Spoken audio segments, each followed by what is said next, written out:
In our home, at our back door, is where we have been storing all the keys for our vehicles, kind of as a pile of keys just stashed there to grab and go as we need them. That's not a very nice organized situation, so in today's video I'm going to custom make something using the Wazer Pro water jet cutting machine and the eufyMake UV printer to make a really nice, upscaled, overly fancy key holder.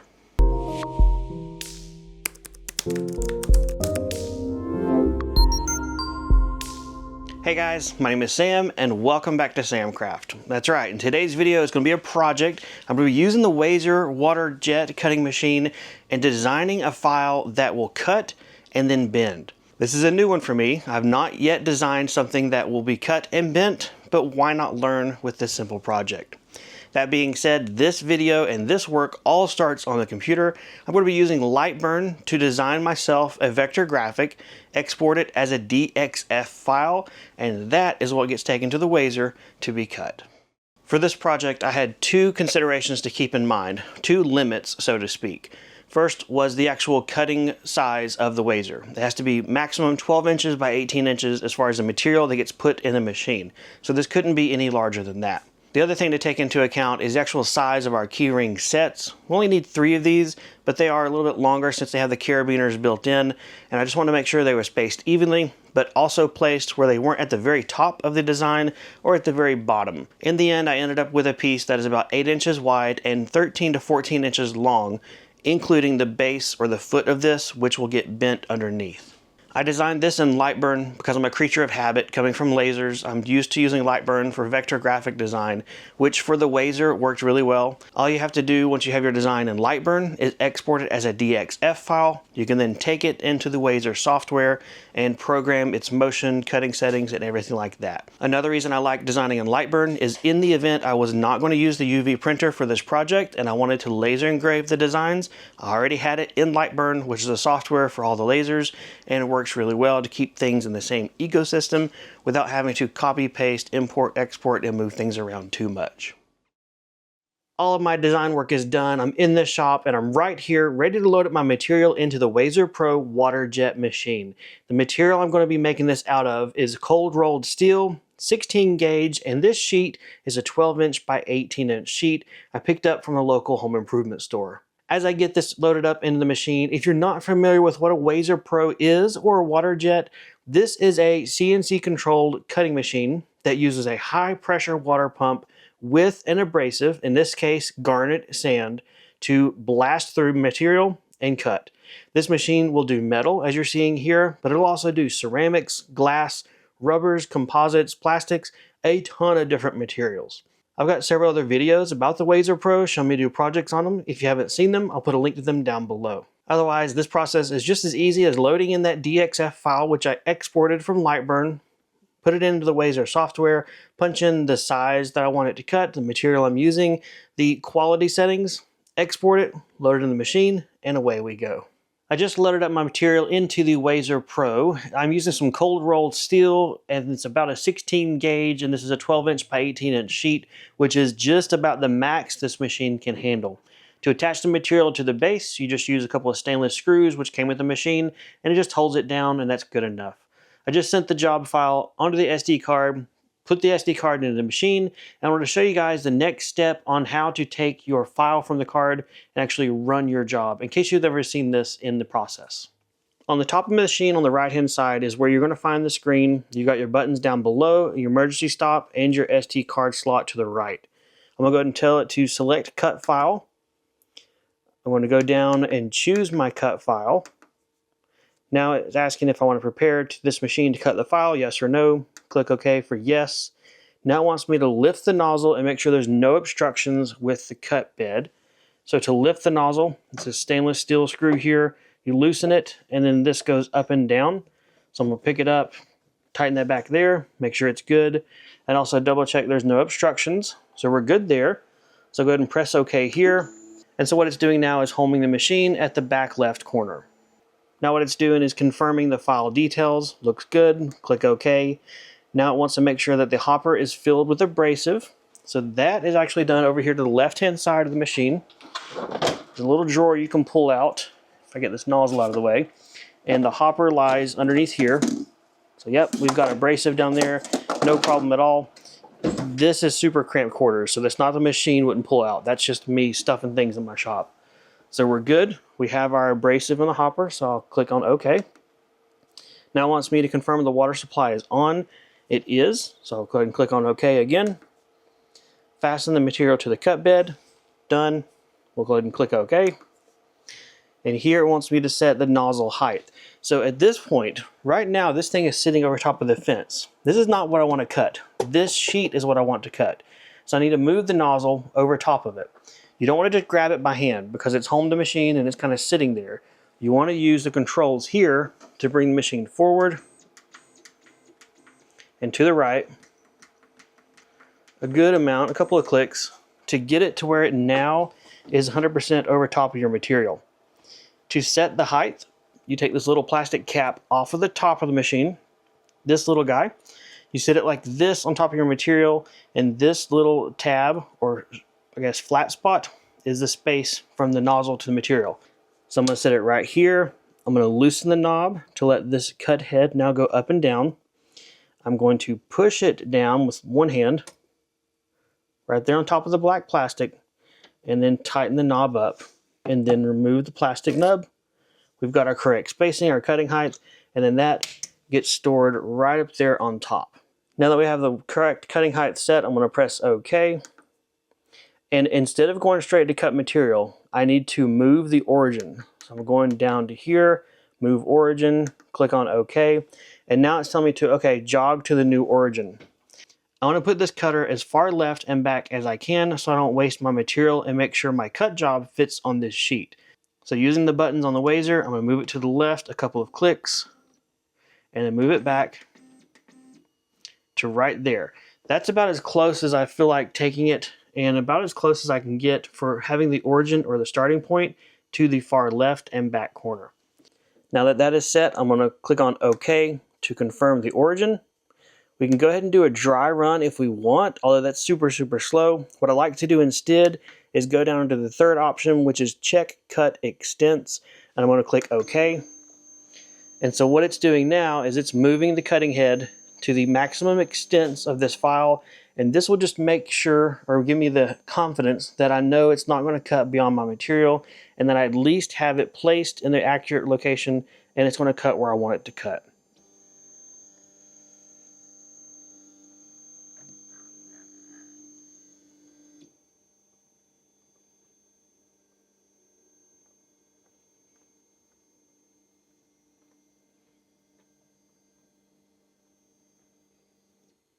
Okay, that went great. So what I want to do now is click on Cut Material.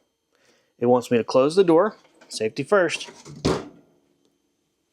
Now it's ready. It says to press Start when you're ready to start cutting. I'm going to go ahead and try and get you guys set up to where you can see this. It does take a while. Estimated runtime I think is about 20 minutes. So get you guys parked probably up here up top and let you enjoy the show. Absolutely sped up though.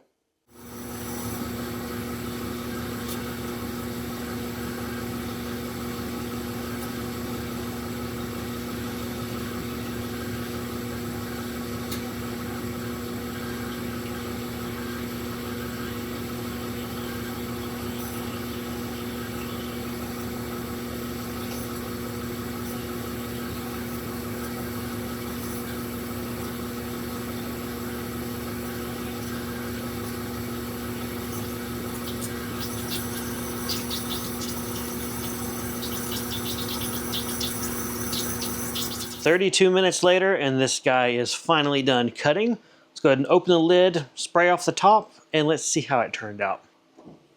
All right, first things first, loosen that, raise up the cutting head, and slowly, gently push it back out of the way.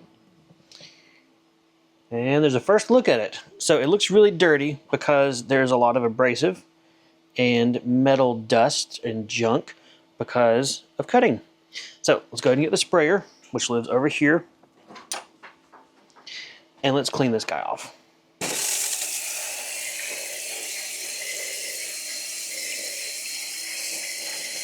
Nice. Now in the software, I told it to put one tab, and it's right here at the corner.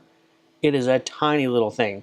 So what I'm hoping is that I'll just be able to pick this up and wiggle it off or separate it from the metal. Awesome. Check that out.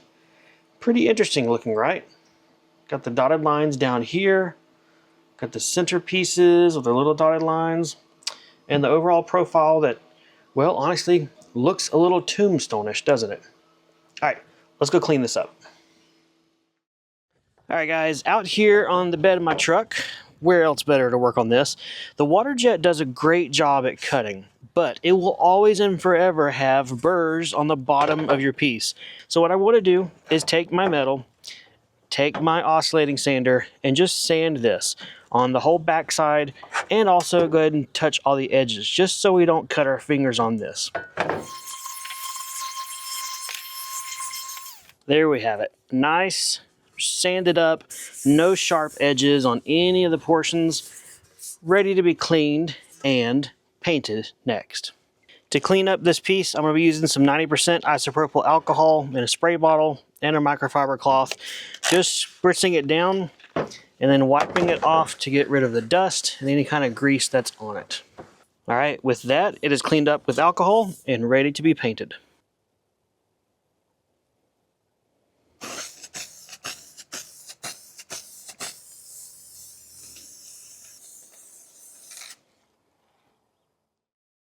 All right, it is the next day and this piece is totally dry. The paint has cured and we're ready to take it to the next level.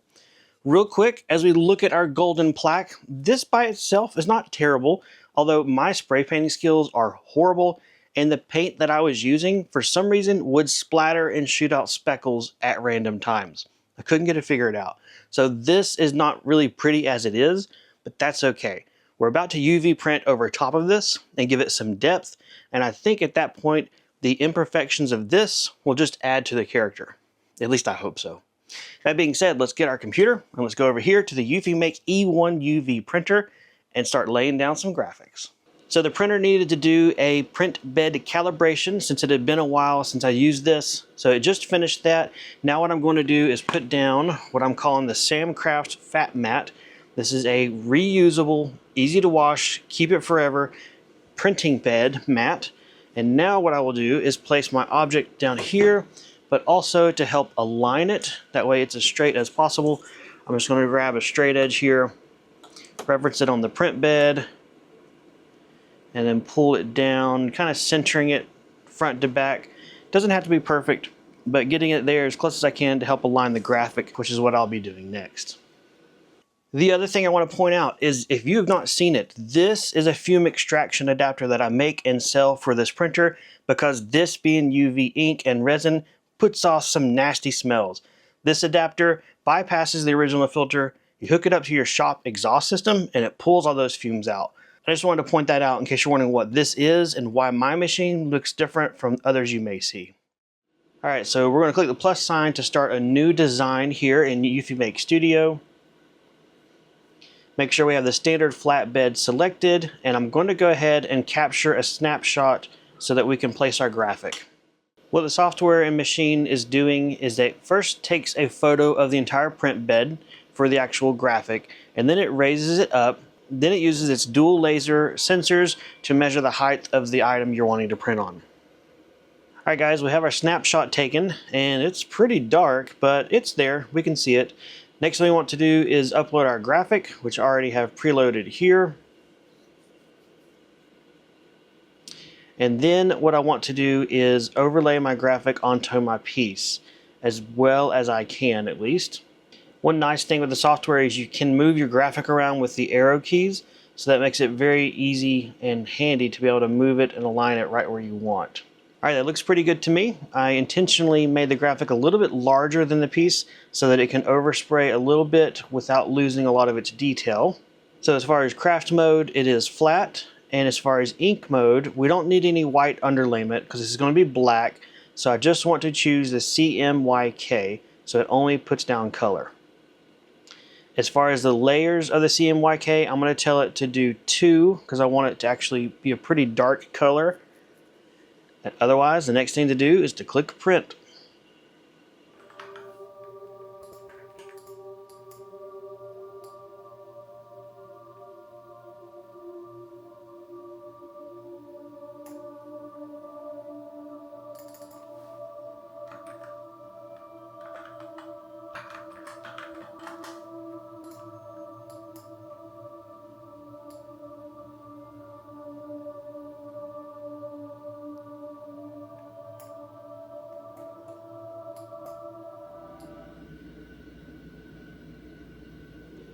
22 minutes later, and we have our print job finished, at least for one side. That looks really, really cool, doesn't it? I like it. But what I'm going to do is repeat it on the other side. Same graphic, same process, just running it again.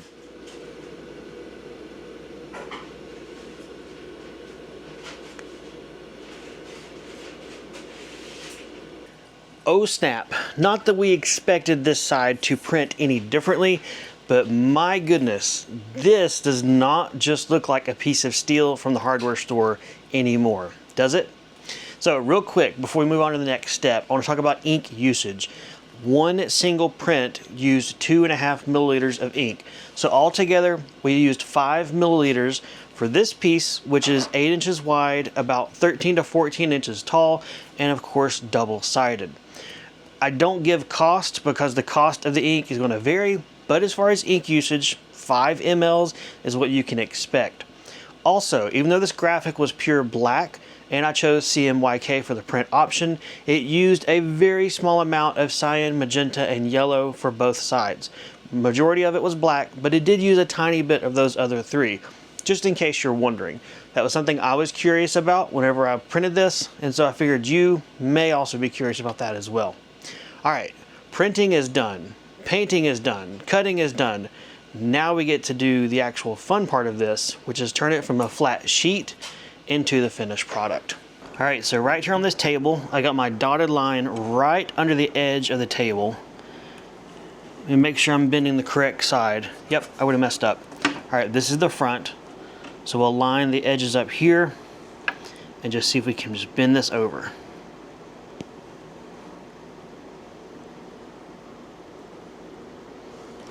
I gotta go further than 90 degrees, so it's kind of sketchy. All right, stop there. All right, the bend worked. Oh, that looks great. Put that where you guys can see it. Check that out. Freestanding, not bent too far back, I don't think. Awesome. Perfect. Okay, well that was easy. Now let's do the 3 tabs. So I'm gonna push them from the back. So right here, push forward a little bit, forward a little bit, forward a little bit, just so you guys can see, kind of see right there the light peeking through. All right, so now what I'll do is just bring these, I don't know, let's go like that far. Just winging it, that's all I'm doing. Like that, look down the profile. Okay, I think that's good enough for what I want. Just a simple angle, couple of bends, there we go. Well, would you look at that? Doesn't that look awesome? That's so cool. And to have designed it, cut it on a water jet, spray painted it, then UV printed it to give it this kind of, I mean, fancy pants look, that's awesome. So let's go ahead and take it in the house though, because I want to show you where this was being installed. Let's see if it works, see if it fits, and basically just, I don't know, finish out the story by seeing the home of where this new item is going to be sitting.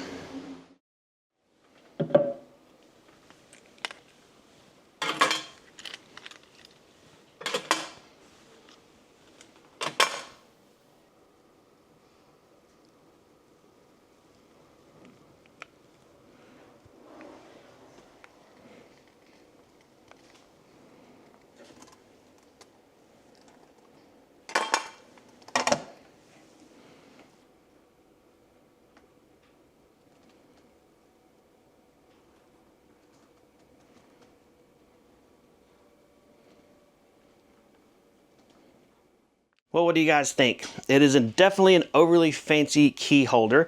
Something maybe a little more fancy than I wanted to do, but hey, it was pretty cool. I really liked learning the technique for doing the dotted lines with the water jet to give me, I guess, score lines or bending points for bending metal. That was the first time I'd ever designed something like that, and I'm happy that it worked. And then I also liked doing the UV printing on both sides to give it a really nice finished polished look, especially as the hooks are bent forward. You didn't just have, you know, the nice graphic on the front, bent forward, and then just plain paint on the back. It carried through to the other side and made it look, I guess, more finished.